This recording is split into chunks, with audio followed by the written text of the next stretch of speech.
2024 টি-20 বিশ্বকাপে নিজেদের প্রথম ম্যাচে রাতে মাঠে নামছে ভারত ও আয়ারল্যান্ড। নিউ ইয়র্কের নাসাউ কাউন্টি ক্রিকেট স্টেডিয়ামে ম্যাচটি শুরু হবে বাংলাদেশ সময় রাত 8:30টায়। ভারত কি পারবে জয় দিয়ে নিজেদের বিশ্বকাপ মিশন শুরু করতে? তাই নিয়ে আমাদের এই বিশেষ আয়োজন ডাউন উইকেট। আমি মোস্তাফিজুর রহমান প্রান্ত আছি আপনাদের সঙ্গে, আর আমার সঙ্গে আজ রয়েছেন ক্রিকেট ধারাভাষ্যকার এবং বিশ্লেষক আহমেদ বিন পারভেজ।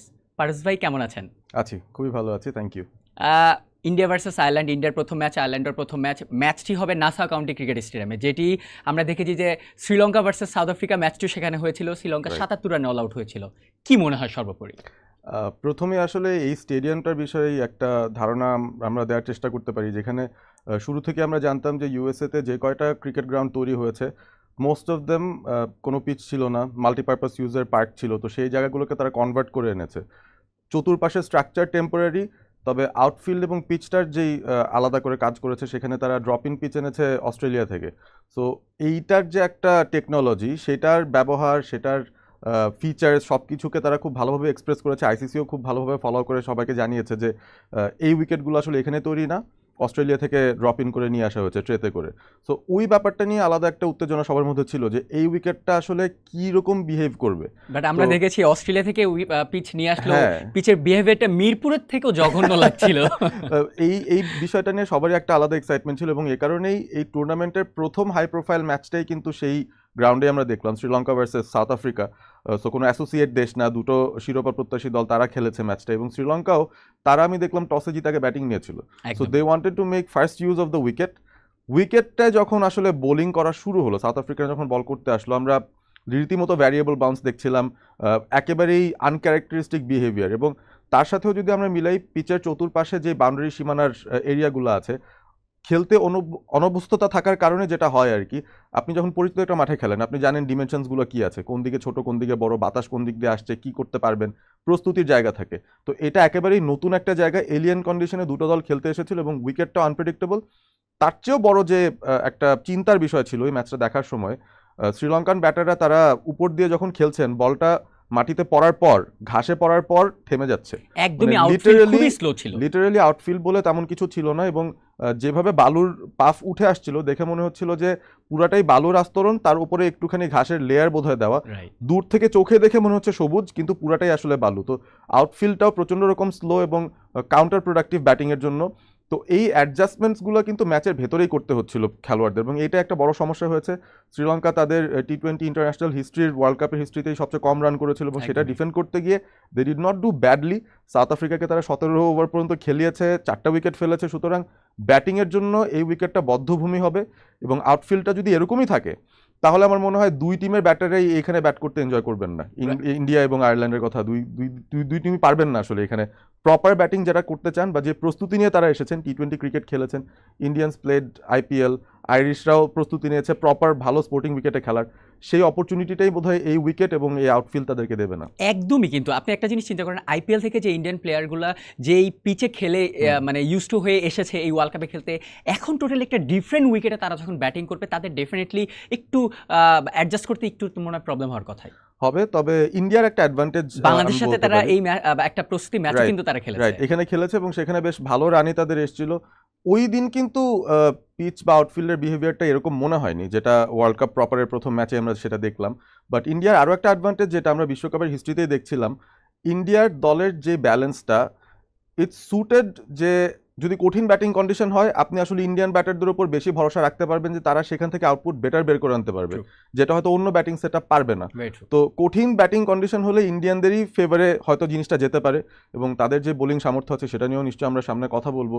Very very balance. তো ওই জায়গা থেকেও যদি ব্যাটিং ফ্রেন্ডলি হতো, আমার মনে হচ্ছিল যে কম্পিটিশন আরেকটু হেড টু হেড হতে পারতো, কারণ আইরিশরা যেমন স্কটল্যান্ড গতকাল যেভাবে ইংল্যান্ডের সঙ্গে খেললো, একটু স্পোর্টিং উইকেট যেখানে ব্যাটাররা সুযোগ পায়, ওখানে কিন্তু আপনি বড় ছোট দলের মধ্যে ডিফারেন্সটা কমিয়ে আনতে পারেন। বাট যখনই উইকেট কঠিন হয়ে যায় ব্যাটিংয়ের জন্য, আই থিঙ্ক বিগ টিম সেখানে প্রসপার করে যায়। সো ইন্ডিয়ার একটা স্লাইট অ্যাডভান্টেজ আমার মনে হয় আছে। রাইট। আমরা সামাজিক যোগাযোগ মাধ্যমে অনেক পোস্টই দেখছি যে ইন্ডিয়ার এবারে ওয়ার্ল্ড কাপ ফিক্সারটা ইন্ডিয়ার অনেক ফেভারেবল হয়েছে। আপনার কি মনে হয় যে একই মাঠে 3টা ম্যাচ, এর পরবর্তীতে ইন্ডিয়া অলরেডি জানে যে তারা সেমিফাইনাল খেলবে কোন মাঠে এবং কয়টা বাজে, সেটা আপনি কিভাবে দেখছেন?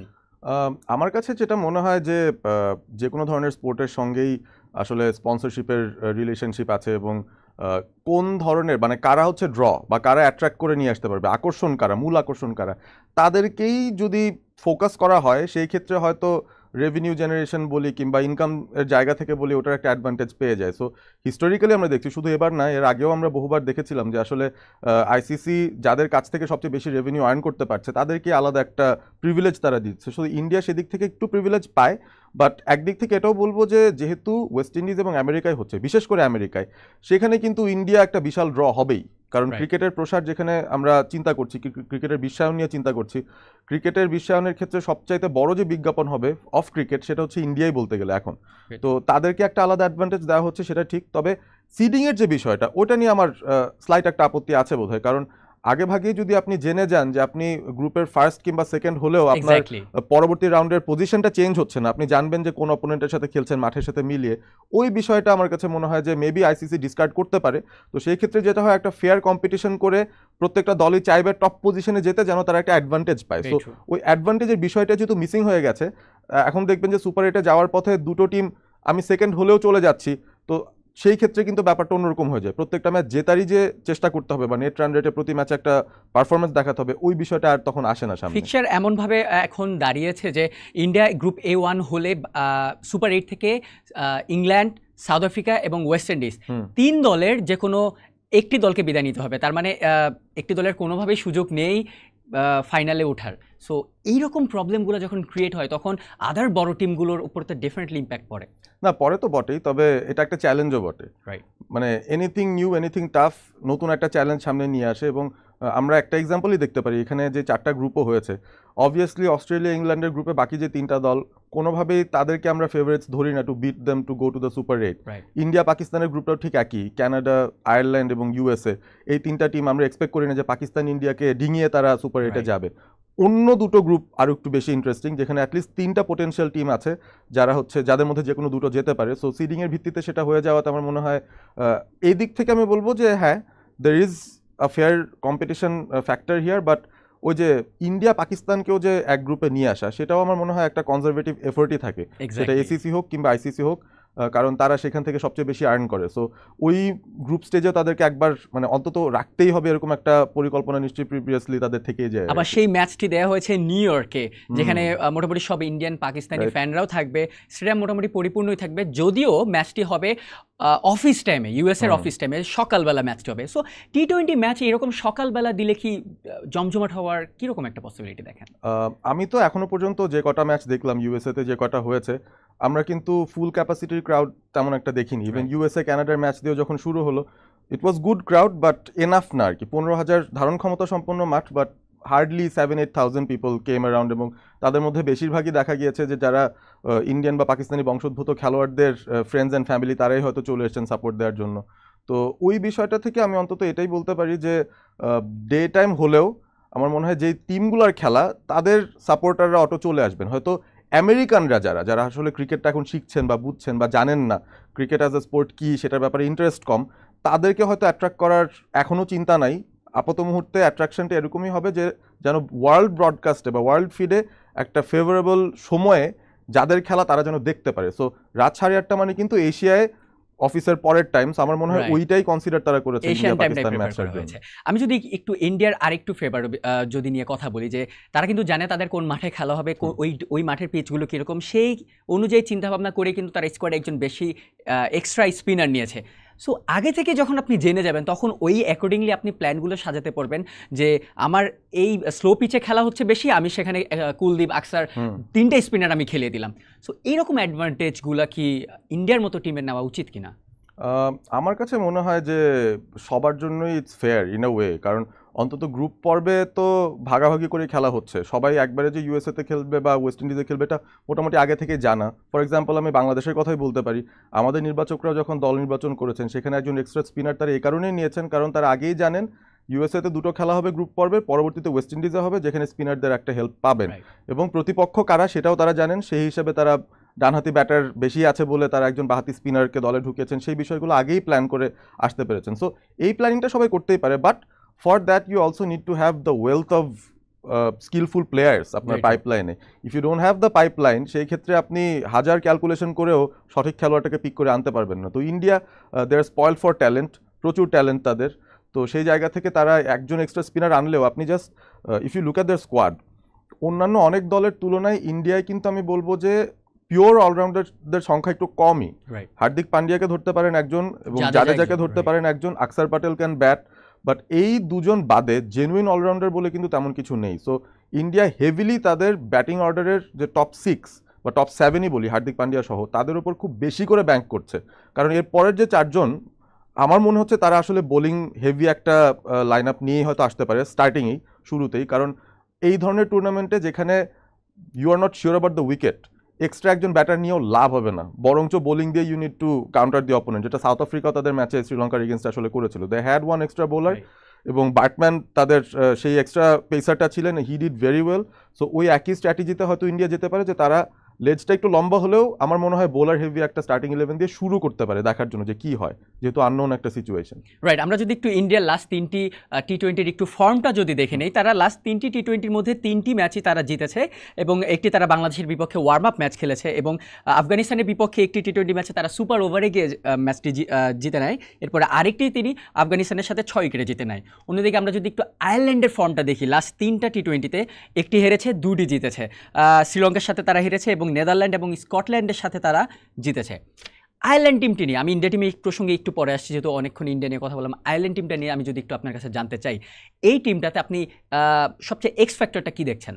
আয়ারল্যান্ডের এই টিমটায় যেটা আমি আসলে ইন্ডিয়ার ক্ষেত্রে বলছিলাম যে তাদের পিওর অলরাউন্ডারদের সংখ্যা কম, আইরিশদের হচ্ছে ঠিক উল্টো, তাদের জেনুইন পারফর্মার বা জেনুইন বোলার ব্যাটারদের সংখ্যাই কম। Most of them are allrounders. অন্তত 7জন খেলোয়াড়কে আপনি পাবেন একটা স্টার্টিং 11 যারা হচ্ছে বোলিং ব্যাটিং দুটাই করতে পারবে বা দুই জায়গায় সাপোর্ট দিতে পারবে। কিন্তু অনেক সময় দেখা যায় যে বলে না যে the jack of all trades but master of none, অনেক সময় সেটা কাজে লাগবে, অনেক সময় সেটা হিতে বিপরীত হতেও পারে। বাট আয়ারল্যান্ডের শক্তির জায়গায় এটাই, আপনি যদি তাদের 4টা-5টা উইকেটও ফেলে দেন, আপনি কিন্তু ভাবতে পারবেন না যে কাজের কাজ হয়ে গেছে, বিকজ তাদের লোয়ার অর্ডারও এনাফ কেপেবল ওখান থেকেও ম্যাচটা ঘুরিয়ে আনার, সেটা একটা অ্যাডভান্টেজ। দ্বিতীয় অ্যাডভান্টেজ আয়ারল্যান্ডের আমার কাছে যেটা মনে হয় যে they are not far away from, মানে ইংল্যান্ড যে লেভেলের ডোমেস্টিক ক্রিকেটটা খেলছে বা যে কোয়ালিটির ক্রিকেটটা খেলছে, they are very regular in county as well. So franchise level ক্রিকেটেও আইরিশ খেলোয়াড়রা কিন্তু বিভিন্ন দেশে খেলে বেড়াচ্ছেন, এবং তারা এই যে স্কোয়াডটা নিয়ে এসেছে সেখানে প্রচুর এক্সপিরিয়েন্স আছে। ক্যাপ্টেন বালবার্নি থেকে শুরু করে স্টার্লিংকে তো আমরা সবাই জানি, স্টার্লিং একটা দারুণ রেকর্ডের সামনেই দাঁড়িয়েছেন। আমরা একটা পরিসংখ্যান দেখছিলাম যে 24টা 50 আছে তার টি-20 ইন্টারন্যাশনালে, জাস্ট শুধুমাত্র স্টার্লিংয়ের। ইম্যাজিন বাংলাদেশের থেকে আপনার কিন্তু খুঁজে বের করতে হবে যে কার এতগুলো বেশি 50+ স্কোর আছে। সো এই ধরনের এক্সপিরিয়েন্স ক্রিকেটারদেরকেই তারা সাথে করে নিয়ে এসেছে, অনেক ইয়াং ট্যালেন্টও তাদের আছে, এবং আমার মনে হয় যে এই অলরাউন্ড ক্যাপাবিলিটিস দিয়ে যখন আননোন কোনো এনভায়রনমেন্ট হয়, তখন কিন্তু আপনি অ্যাডজাস্ট করার মতো অন্তত কিছু অপশনস পেয়ে যাবেন। সো ওই অপশনসগুলো তাদের হাতে সবসময় ওপেন, but not that for example স্টার্লিংকে আপনি বিশ্বের সেরা ব্যাটার বলতে পারবেন না, বা ক্যাম্পারকে বেস্ট অলরাউন্ড মানে বোলারও বলতে পারবেন না, কিন্তু তাদের যতটুকু দেয়ার কথা তারা সেটাই দিয়ে আসবে।